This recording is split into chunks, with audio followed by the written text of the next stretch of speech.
سر پر ترچھی ٹوپی، آنکھوں پر موٹی سی گول اینک اور منہ میں پرانا سگار لیے جب بھی بچے انکل ایلف کو دیکھتے تو اپنی ہنسی منہ میں ہی دبا لیتے، کیونکہ اگر انکل ایلف بچوں کو ہنستے ہوئے دیکھ لیتے تو ان کی شامت آ جاتی۔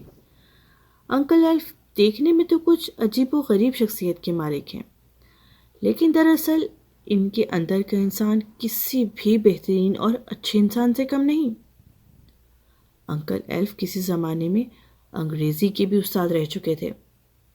انگریزی کے ایف کو اپنے انداز میں ایلف پڑھتے تھے، اسی لیے بچے انہیں انکل ایلف ہی کہنے لگے۔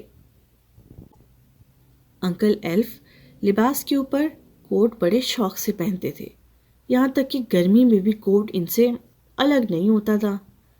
جب انکل شدید گرمی میں کوٹ پہن کر نکلتے تو بچے اور بڑے سبھی ان کو دیکھ کے گرمی محسوس کرنے لگتے تھے۔ انکل کے ہونے سے گلی میں رونق بڑی رہتی تھی۔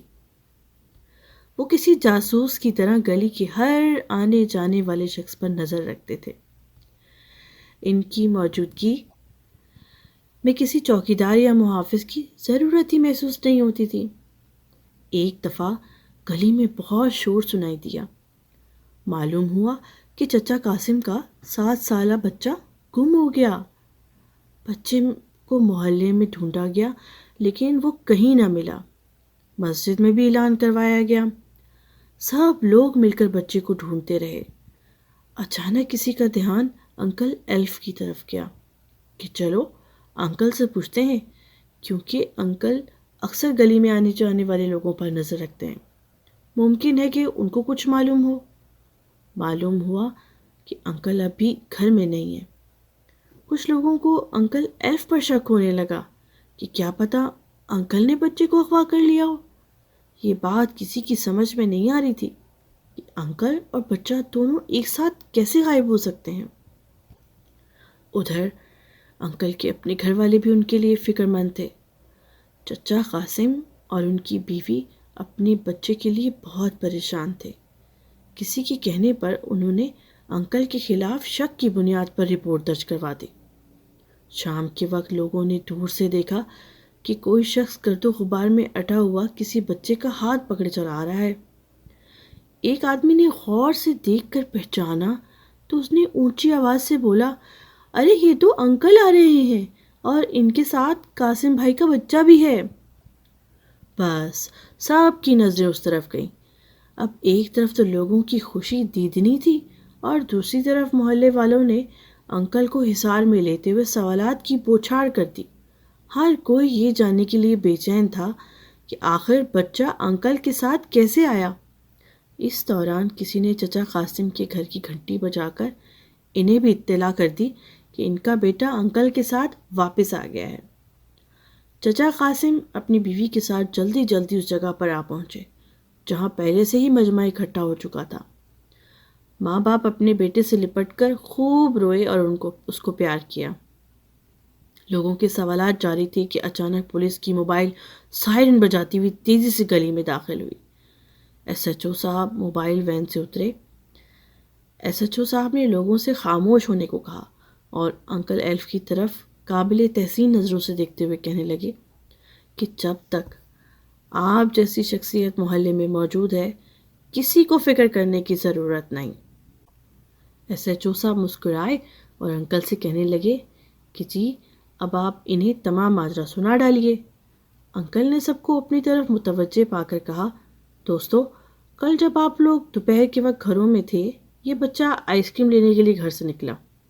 اس وقت گلی میں کوئی نہیں تھا، صرف سفید رنگ کی ایک اجنبی سوزوکی کھڑی تھی۔